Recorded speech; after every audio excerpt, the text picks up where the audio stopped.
যে দোয়া পড়লে আপনি গুনাহ থেকে বাঁচতে পারবেন। আসসালামু আলাইকুম ওরহমতুল্লাহি ওবারাকাতুহ। পাপ থেকে মুক্তির দোয়া।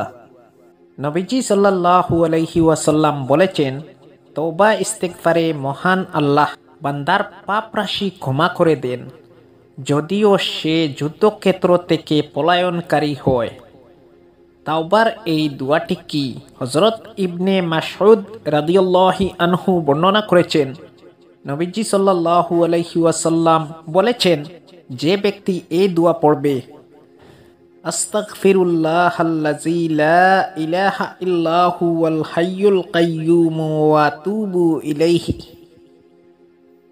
বাংলা অর্থ হলো, আমি ওই আল্লাহর কাছে ক্ষমা চাই যিনি ছাড়া প্রকৃতপক্ষে কোনো মাবুদ নেই, তিনি চিরঞ্জীব, চিরস্থায়ী, এবং তার কাছেই তওবাহ করে ফিরে আসি।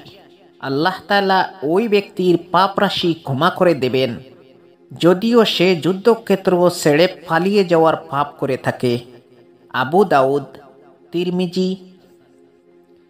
সুতরাং মুমিন মুসলমানের উচিত দিন রাতের যে কোনো ইবাদত বন্দেগী তথা ক্ষমা প্রার্থনার সময় এভাবে আল্লাহ তাআলার কাছে বেশি বেশি তওবাহ ইস্তিগফার করা।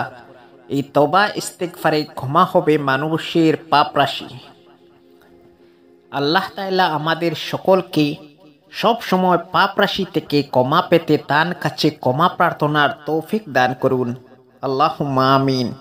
আসসালামু আলাইকুম ওয়া রাহমাতুল্লাহি ওয়া বারাকাতুহু।